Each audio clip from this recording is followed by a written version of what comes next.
Painless, located right here in Colchester, 802 Painless. Treatments are not yet FDA approved. Marvin windows are designed for unprecedented performance and exceptional aesthetics. Marvin's expansive window portfolio has every style you can imagine, all of them crafted with the highest quality material and the ability to mix and match across product lines that allows you to achieve the right form and function for your residential, commercial, and replacement needs. See our Marvin specialist at Sticks and Stuff and Swanton Lumber in Middlesex, St. Albans, Enosburg, Swanton, and Derby, or online at sticksandstuff.com. New, get any CDC recommended vaccination from your kidney pharmacist. I heard kidney drugs can vax the fam. You bet we can. Vax the fam. You bet we can. Kidney drugs. The Brady Farkas Show is produced and funded by WDEV and the Radio Vermont Group. We welcome listener feedback. Email your comments to wdev@radiovermont.com. The teams you care about. Mac Jones is good. That's not the question. The question is he good enough to win repeatedly in this loaded AFC? The stories that matter to you. If I'm Xander Bogaerts, I need 3 things in order to get over that insulting contract offer. This is your home for New England sports. Jason Tatum, superstar. Book it. This is the Brady Farkas Show on WDEV AM, FM, and WDEVradio.com. What's up, everybody? Brady Farkas Show on a Tuesday on WDEV AM and FM and WDEVradio.com. Really short shows from this point forward for the rest of the week. We're up until just 6 o'clock when the Red Sox take on the Pirates. First of 3 in Pittsburgh. I think we all know this is a series the Red Sox have to sweep, right? If you are seriously thinking the Red Sox are making a run at the playoffs, they have to sweep this series. Sox enter today 5 games back in the wild card. And this is what's tough when you're the Red Sox. And this is why I say that the Red Sox are done. You can play well, but you may not pick up games because it's all dependent on what other teams are doing. There's too much scoreboard watching for the Red Sox. Baltimore, Chicago, Minnesota, Seattle, Tampa, Toronto. All of those teams affect how much you can move up in the standings. So the Red Sox have to sweep, and then they have to hope that sweep will yield them some momentum in the standings. I don't know that it will, but here we go. Red Sox have to sweep. Red Sox have to get a couple breaks, and then we'll see what happens. But pregame for the Sox and Pirates is at 6:05. By the way, I was thinking about this earlier today. A couple hours ago, this hit me. How cool is it going to be, hopefully in 5 years or so, that when this matchup happens, it will be the Red Sox against the Pirates, and the Pirates will someday have Owen Kellington. Just allow yourself to think that. How cool is that someday this matchup could happen in the next 4 to 8 years. I know it's a long way off, but allow yourself to dream that we could be watching this matchup and Owen Kellington is a part of the Pirates bullpen or he's a part of the Pirates rotation, that you look up and down that roster and there's a U32 product playing in the big leagues against the Boston Red Sox. How cool is that to think about? The Pirates are awful right now. As I was thinking about this series, I wasn't really all that excited. But then I started thinking, you know what? Someday, this is going to be Owen Kellington in this series. Someday, Owen Kellington will be on the mound in this series. And we're going to get to a point, I believe, next year where the Red Sox and Pirates are going to play each other every year. Right? The schedule is getting changed up next year to the point where I believe you're going to play everybody. Because both teams have the designated hitter next year, you're not going to see you're going to see the unbalanced schedule go away. I believe you're still going to play your division more, but you're not going to play your division 19 times. And those games are going to get made up. Like the excess divisional games that you're lopping off are going to get made up by facing teams that you didn't get to face every year. Because since both teams are playing with the same rules, you don't need, to avoid playing another league. So we're going to see a Red Sox-Pirates series every year, I believe, and at some point, Owen Kellington is going to be a part of it. And today, as I was looking for reasons to get excited about this series, that was it. That at some point, 4 to 8 years, Owen Kellington will have a chance to be a part of this matchup. And by the way, Kellington, we did a little digging today. He is back in pitching after a spell on the injured list. He missed about a month of time. He joined us right after he got hurt with that hamstring issue. He's thrown in 5 professional games this season. Now, these guys do, dedicated side sessions and sim games and all that. So I wouldn't read too much into the fact that he's only thrown in 5 actual games. He's done plenty of throwing this year. He's got an ERA of over 11.5, so that's not great, but it's 5 games, so therefore a very small innings sample size. But he's given up runs in 4 of his 5 appearances, so that's also not great. But the stuff is there. The work ethic is there. He's a 4th-round pick, so there's a long leash there for him. He'll get plenty of chances to get right. And, last year, he is 15 months removed from pitching in high school. This is obviously a huge jump. So the numbers aren't particularly good. He's only had 1 clean appearance. He's had too many walks. He's had walks in 4 of his 5 appearances. But so we want to see the control get better. But hey, I can still dream about the day when Owen Kellington is getting a chance to pitch against the Boston Red Sox. I spoke to Coach Brennan earlier today. That interview talking about UVM Hoops and their trip to Canada will be up after the show on our podcast channel on Apple Podcasts and on Spotify. You can get in for the short time that we're here on the Napa Morrisville, Napa Waterbury text line, 802-585-3026, your locally owned Napa stores in Waterbury and Morrisville. 5, 4, 3, 2, 1. And here we go. And the opening thoughts of the Brady Farkas Show are brought to you by Sticks and Stuff and by Swanton Lumber. They are Vermont's most complete locally owned home center with locations in Enosburg, Derby, Middlesex, St. Albans, and at Swanton Lumber. They're online at sticksandstuff.com. Few things from today out at Patriots camp. The Patriots are currently joint practicing for a couple of days with the Carolina Panthers. They're done for today, but the reports out of today were that the Pats' defense looked particularly good. Dietrich Wise was a guy who stuck out. Jalen Mills in the defensive backfield really stuck out today. Saw that Devontae Parker and Mac Jones are developing a nice connection on the offensive side of things, and Devontae Parker really stuck out today. There were also reports of multiple fights breaking out. A few players got kicked out of joint practices today, including Kendrick Bourne, Christian Wilkerson, and James Ferentz. It's not a great look for Wilkerson or Ferentz. I understand defending your brother. I understand not backing down. I understand being tough. I get all of that. I get wanting to send a message that you're not soft. But Christian Wilkerson is trying to make this team. James Ferentz is trying to make this team. When you get thrown out of practice, you miss out on the reps. You miss out on the chances to show the coaches what you can do. And fair or foul, you appear undisciplined. And coaches will play, well, what if that happens in a game and that costs us 15 yards and a player gets tossed? We can't have that. So Christian Wilkerson and James Ferentz, they got to be better. Kendrick Bourne, it stinks that he got tossed. Kendrick Bourne's a given on this team. Christian Wilkerson and James Ferentz aren't. They need to have a cooler head about them. You can show that you're tough and that you're not a pushover, and you can defend your brothers without throwing punches or being involved in fracases. So not a great look from Wilkerson and Ferentz.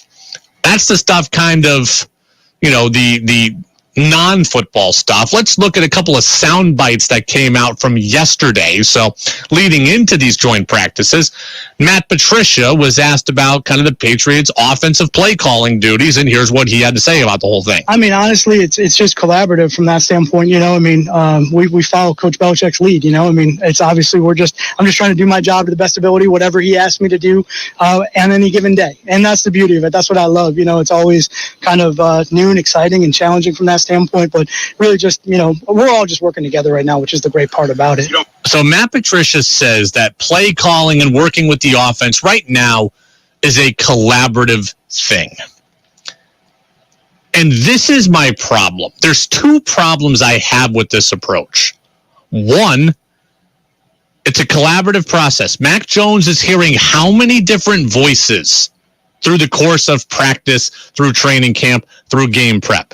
It's not good to have so many cooks in the kitchen. You need a streamlined message. And Mac Jones is undoubtedly hearing it from Bill Belichick. He's undoubtedly hearing it from his quarterback's coach. He's undoubtedly hearing it from Matt Patricia, and he's undoubtedly hearing it from Joe Judge. So I don't love that there's not one singular message getting to Mac Jones. Mac Jones is a second-year quarterback. As good as he is up top, he is still a second-year quarterback.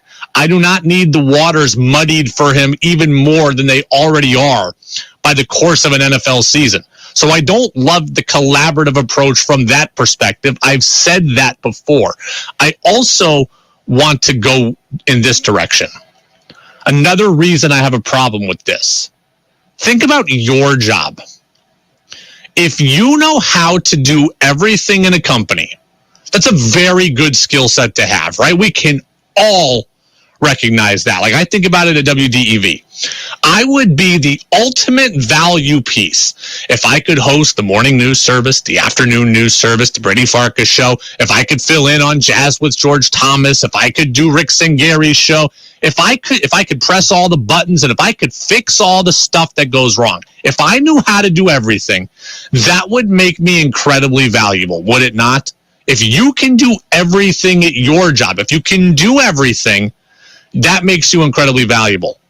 However, oftentimes we fall into a situation where people know how to do everything. They're kind of good at everything, and they're great at nothing.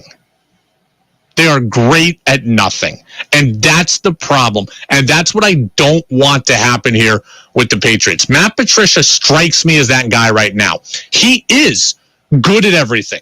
He coached defense for a long time. He knows defense. He's been in football for a long time. In general, he knows football. He can work with the offensive line. He's called some plays. He can talk to the quarterback. He's done some front office and advisory stuff. Matt Patricia is a valuable guy to have in the organization. He can do everything. But my question is, in his current role, what exactly is he great at?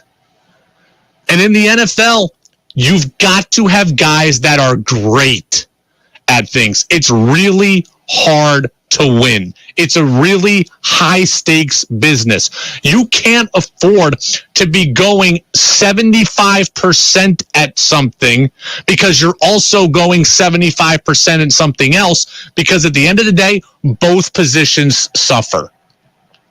Is Matt Patricia, when he says it's a collaborative approach, I'm just doing what I'm asked, I'm doing everything, is he truly able to dedicate himself to the offensive line?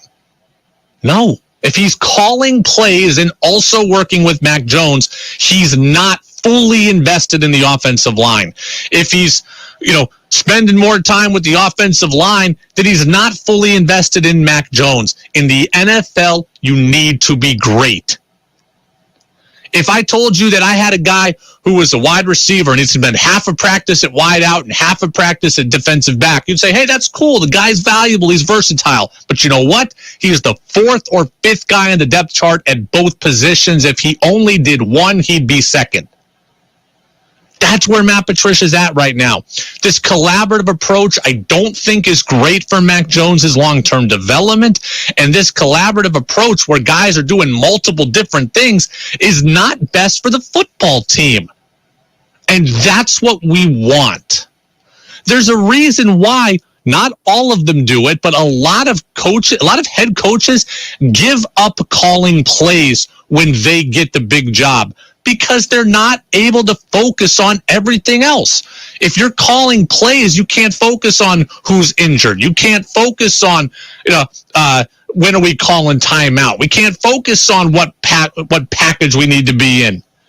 Guys have to give that up because there's too much going on, and that's what I fear. One of the things I fear going on with the Patriots. Joe Judge is working with the quarterback, and he's trying to call plays. There's a lot going on there. Matt Patricia's worked with the offensive line, and he's trying to call plays. There's a lot going on there. Good at everything, but is anybody great at one thing? I'm all for guys being versatile. I'm all for people not specializing and not being pigeonholed. In the NFL, you need that because it's so cutthroat and it's so difficult.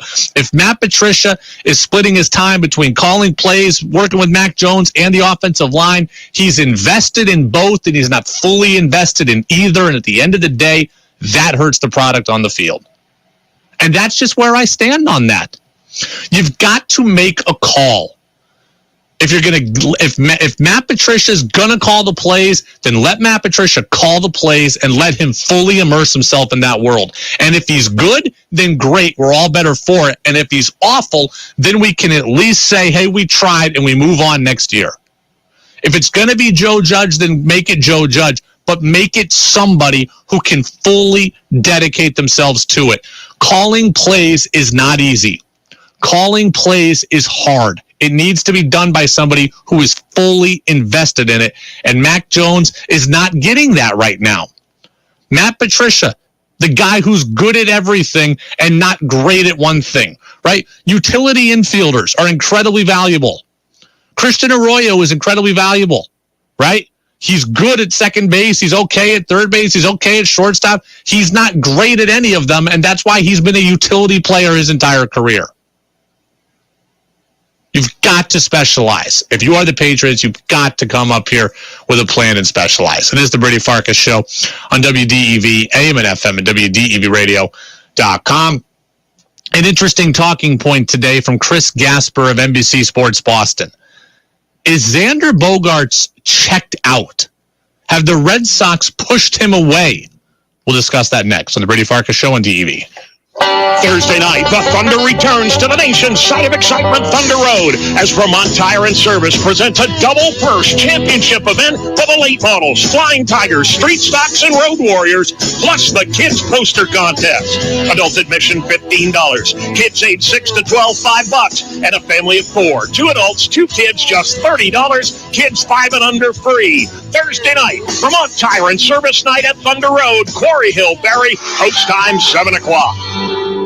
Attention Chevy shoppers. At the new Lamoille Valley Chevrolet, business so far in 2022 has been awesome, right, Pat? That's right, Dan. And in August, we've set a goal to have our best month ever here at Lamoille Valley Chevy. With that said, the Big Dog Daddy year-end clearance sale is underway at Lamoille Valley Chevy. Folks, I want you to know that we have inventory here at Lamoille Valley Chevrolet. While many dealer lots are getting bare at Lamoille Valley Chevy, we have several new Chevy trucks and SUVs in stock and incoming, plus what I consider to be the finest selection of pre-owned cars, trucks, and SUVs we've ever had to offer you. And in order to have a record month in August, my Lamoille Valley Chevy team and I are going to make crazy deals all month long to earn your business. So come take advantage of the amazing deals from Chevrolet and our huge inventory of vehicles right now at Lamoille Valley Chevy and spread the word. At Lamoille Valley Chevy, we know price matters. You heard Pat. Get a great deal at the Big Dog Daddy year-end clearance sale happening now at the new Lamoille Valley Chevy just past Stowe and Morrisville in the beautiful town of Hyde Park, Vermont. If Baby could talk, she'd say a lot. You'd know what she's thinking and what makes her happy. But unfortunately, Baby can't talk or remind you. You're the one taking her to daycare today, and she won't speak up if you drive straight to work like any other day and never think to look in the backseat. Every year, dozens of kids die from heat stroke in cars. No one is perfect, so set a reminder and always look before you lock. Where's Baby? Paid for by NHTSA. Do you owe the IRS $8,000 or more? Are you a few years behind on your filing? Are you going through an audit and have no idea what to do? You need an ally, fast. Ally's Tax Relief Negotiators can protect you from all IRS collections, but have you called them today? Their team of enrolled agents, tax attorneys, and CPAs are your allies to fix all your tax problems. Take the first step to getting the IRS off your back. Call Ally's Tax Relief today for a free consultation. 800-957-0325. Ally's Tax Relief. 800-957-0325. How well does your garden grow? Tune in Saturdays at 12:30 for In the Garden with Peter Burke. Peter and co-host Joel Nashman give you 1 full hour of the latest news, helpful tips, and your calls to talk about what's happening in your garden. It's brought to you in part by Montpelier Agway, your locally owned Montpelier Agway, East Montpelier Road. In the Garden with Peter Burke. Live Saturdays at 12:30. Hear the podcast anytime at WDEVradio.com. Your chance to be part of the show is on the text line at 802-585-3026. Now it's back to the Brady Farkas Show on WDEV AM, FM, and WDEVradio.com. Red Sox baseball begins about 15 minutes from now. Our show is done in about 10 minutes as we get you ready for it. Texter says if the Red Sox don't sweep this series, Alex Cora needs to go. It seems extreme, but it's make or break this week in terms of the postseason.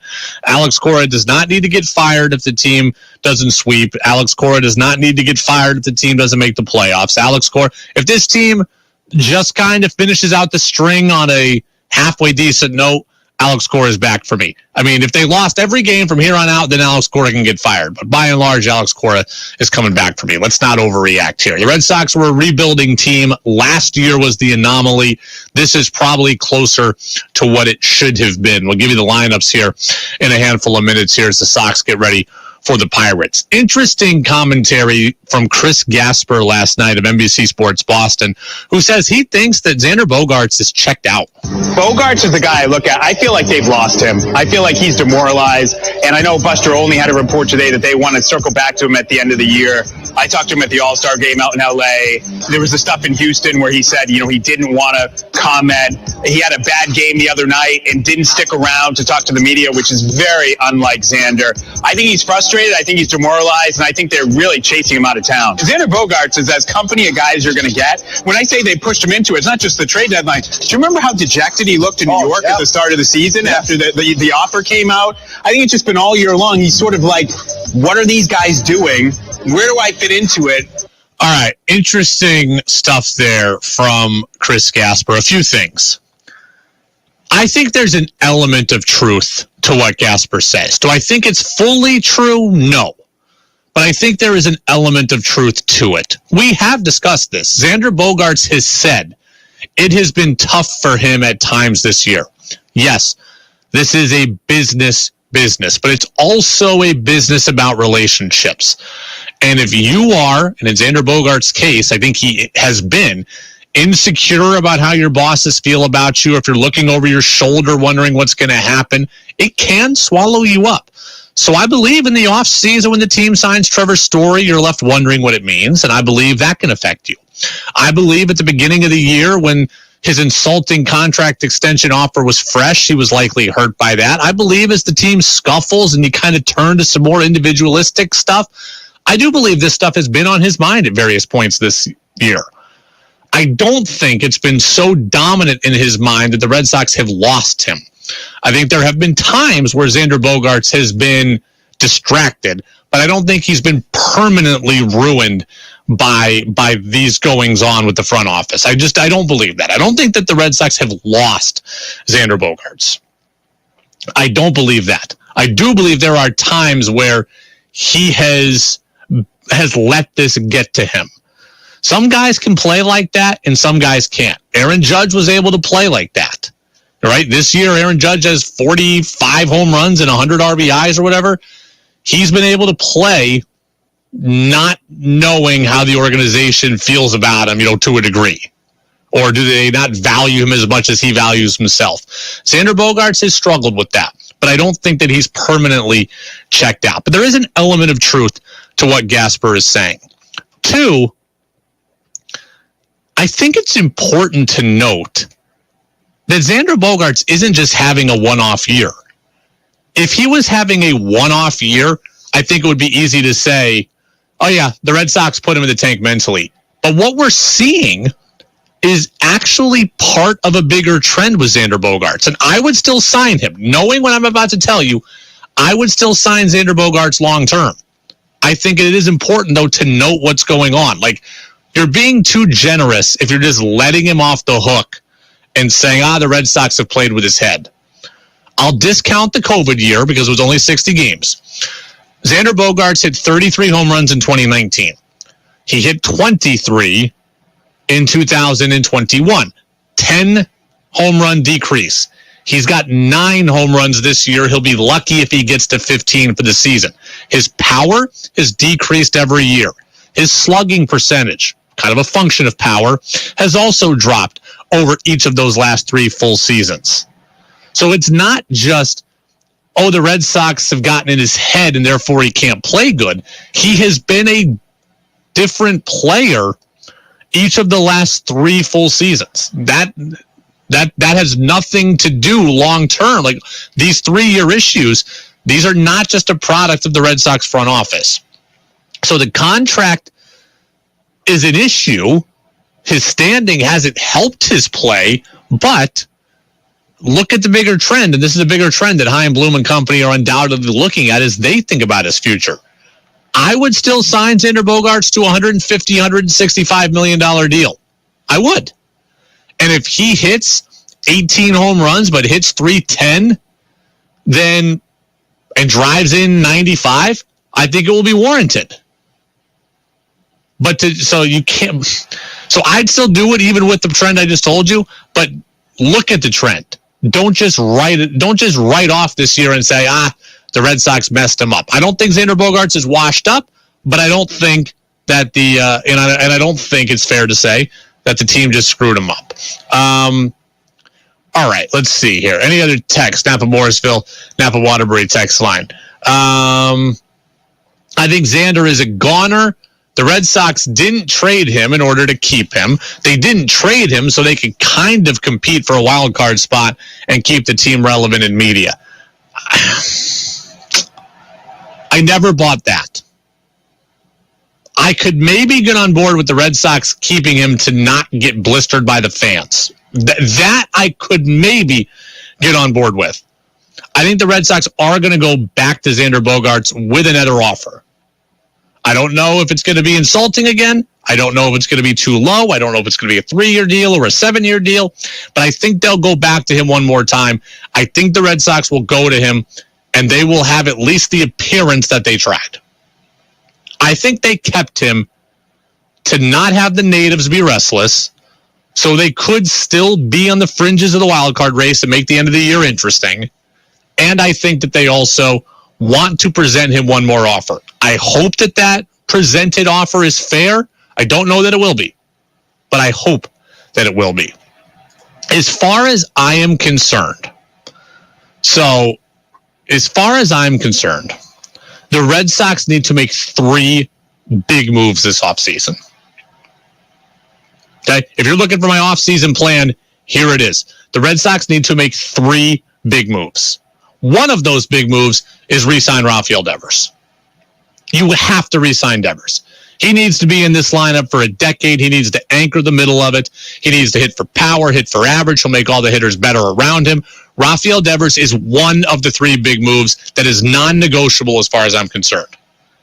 As for the other remaining 2 big moves, that's on you, Chaim Bloom. I would re-sign Xander Bogaerts as one of them, but if it's not him, then you need to go out and make another big signing. Whether you want to go get a pitcher like Carlos Rodon, whether you want to go and try to sign Trey Turner, you want to bring in Dansby Swanson, I don't know what it is. But to me, Devers is non-negotiable. The other 2, I'll let you play with. Bogaerts would be a move I would make. But if you want to go get Aaron Judge, then I will at least, if you bring back Devers, I will, relent on having Bogaerts have to stay, provided you make 2 other big moves. So, to me, re-sign Devers non-negotiable. Make one more big signing, and then the 3rd big move you got to make a trade. You've got to make a trade. You have accumulated enough prospect depth now that you can go and make a deal and not have it ruin your farm system. You've acquired enough pieces that are good and are interesting that you can make a move without it ruining your farm system. And go find next off season's A's or Reds and make a deal with them. Okay? The A's and the Reds sold off everything this offseason. Go find next year's version of them and see what you can do. Give them Bobby Dahlbeck. Give them Jarren Duran. Give them young major leaguers if you want to. Trade some of your prospect capital. The Red Sox need 3 big moves. Devers is one more big signing, and 1 good trade. Okay, you're going to pay Story, you're going to pay Devers, and you're going to pay the one other big piece I'm asking you to pay, in addition to Chris Sale, then you're probably not going to be able to make two huge signings. Go and make the big trade, and let's call it a day. Devers is non-negotiable. I want Bogaerts, but again, I could be talked out of it if Trey Turner, Dansby Swanson, or Aaron Judge were coming to town.